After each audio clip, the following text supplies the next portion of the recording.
Shalom, saya Winarno, penyuluh agama Kristen pada kantor Kementerian Agama Kabupaten Semarang. Sedulur Kemenak, dimanapun sedulur Kemenak berada, hari ini saya akan menyampaikan tentang satu tema, yaitu gereja yang peduli lingkungan. Apa itu gereja yang peduli lingkungan? Gereja yang peduli lingkungan adalah gereja yang mengelola sumber daya yang dipercayakan Tuhan secara bertanggung jawab dan berkelanjutan. Nah, apa saja yang dipercayakan Tuhan kepada gerejanya? Ada lahan, ada bangunan, ada keuangan, ada lingkungan, dan juga hubungan dengan masyarakat. Semuanya itu dipercayakan Tuhan kepada gerejanya supaya kita bisa mengelola itu dengan bijak dan bertanggung jawab. Nah, mengapa gereja harus bertanggung jawab di dalam mengelola sumber daya yang ada? Ya, agar anak cucu kita nantinya mereka bisa tetap menikmati sumber daya lingkungan yang diciptakan Tuhan itu dengan baik. Lalu tindakan praktis apa yang bisa dilakukan oleh gereja sehubungan dengan peduli lingkungan? Yang pertama adalah sehubungan dengan fasilitas gereja. Artinya, gereja harus turut serta di dalam penghematan. Nah, apa saja yang perlu dihemat oleh gereja? Ada hemat energi, ya, hemat penggunaan listrik. Kalau belum mungkin menggunakan bolam lampu yang hemat energi, dan kita mematikan lampu jika sudah tidak digunakan dan lain sebagainya. Lalu ada hemat air. Kita berusaha menggunakan air sebaik mungkin. Ya, kita juga perlu hemat di dalam penggunaan kertas. Di kesekretariatan kita bisa menghemat penggunaan kertas. Lalu kita juga harus menghindari penggunaan deterjen secara berlebihan. Karena dengan kita menggunakan deterjen yang terus-menerus dan semakin banyak, itu akan merusak tanah lingkungan sekitar. Dan gereja juga harus mulai memperkenalkan makanan yang diolah dengan cara direbus, ya. Dan juga gereja harus mengurangi penggunaan minuman yang menggunakan kemasan plastik. Nah, ini harus kita lakukan, sedulur Kemenak, yaitu tentang fasilitas gereja, supaya kita juga menjadi gereja yang peduli terhadap lingkungan. Dan yang kedua adalah keterlibatan di dalam masyarakat.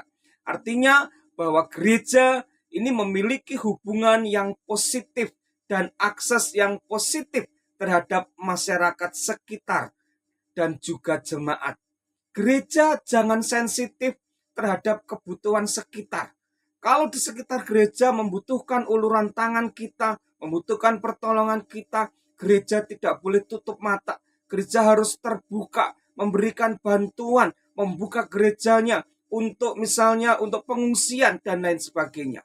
Dan gereja harus terbuka bagi masyarakat yang atau jemaat yang disabilitas. Gereja juga perlu menyediakan fasilitas bagi kaum-kaum disabilitas yang ada di gereja kita.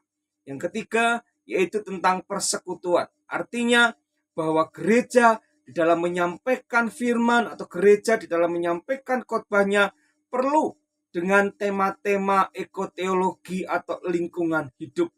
Serta gereja harus mendorong umat, mendorong jemaatnya untuk menjadi penjaga alam semesta yang bertanggung jawab dan memiliki kepedulian terhadap lingkungan.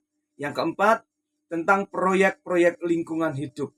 Artinya bahwa gereja harus turut serta mendukung program daur ulang atau memanfaatkan barang atau bahan yang masih bisa digunakan.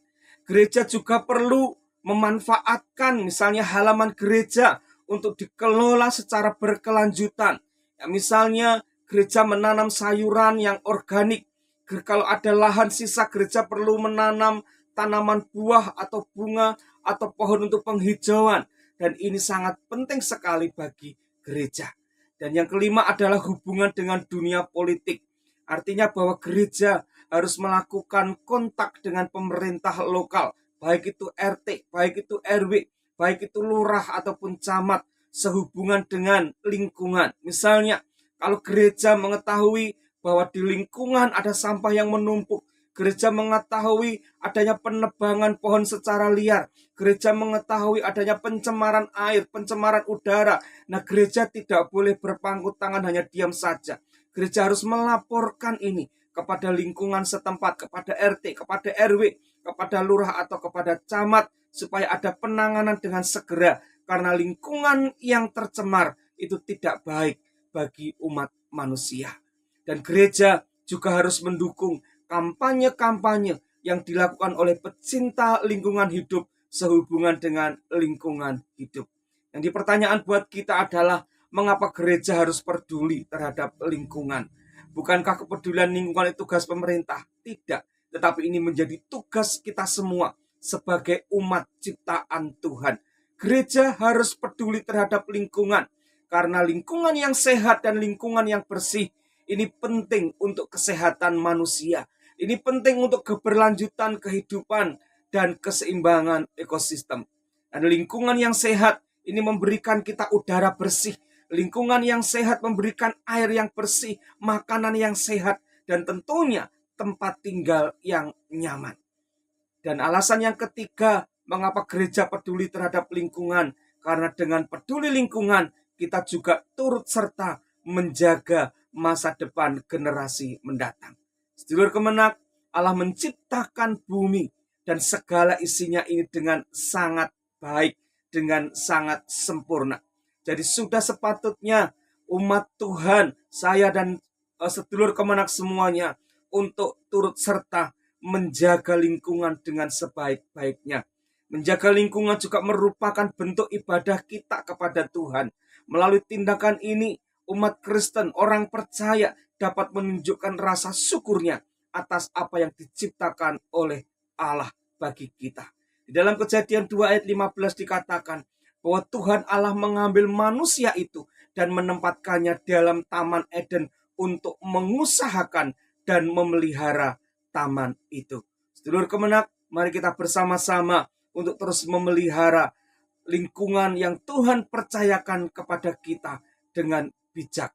Dan jadilah kita orang-orang yang percaya, orang-orang yang diberkati oleh Tuhan, untuk kita terus menjadi orang-orang yang peduli terhadap lingkungan kita. Tuhan Yesus memberkati.